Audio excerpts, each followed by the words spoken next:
نبی کریم صلی اللہ علیہ وسلم کی سیرت مبارکہ کا خوبصورت واقعہ۔ قافلہ بھی شہر سے تھوڑا پیچھے تھا کہ موسلا دھار بارش شروع ہو گئی۔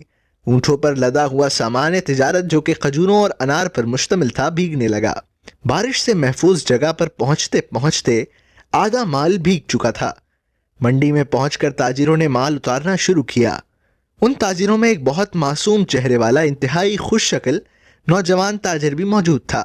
اس نوجوان تاجر نے جب اپنا مال اتارا تو اس کو دو حصوں میں تقسیم کر دیا۔ خشک کھجوریں اور خشک اناج ایک طرف رکھ دیا اور بھیگی کھجوریں اور اناج علیحدہ کر کے رکھ دیا۔ جب خرید و فروخت شروع ہوئی تو نوجوان تاجر کے پاس جو خریدار آتا وہ اسے بھیگے مال کا بھاؤ کم بتاتے جبکہ خشک مال کا بھاؤ پورا بتاتے۔ گاہک پوچھتا کہ ایک جیسے مال کا الگ الگ بھاؤ کیوں، تو وہ بتاتے کہ مال بھیگنے سے اس کا وزن زیادہ ہو گیا ہے، خشک ہونے کے بعد وزن کم ہو جائے گا، یہ بددیانتی ہے۔ لوگوں کے لیے یہ نئی بات تھی۔ تھوڑی ہی دیر میں پوری منڈی میں ان کی دیانتداری کا چرچا ہو گیا۔ لوگ جوق در جوق معصوم صورت والے تاجر کے گرد جمع ہونے لگے، ان کے اخلاق کے گرویدہ ہو گئے۔ وہ معصوم اور خوش شکل نوجوان ہمارے نبی کریم صلی اللہ علیہ وسلم تھے۔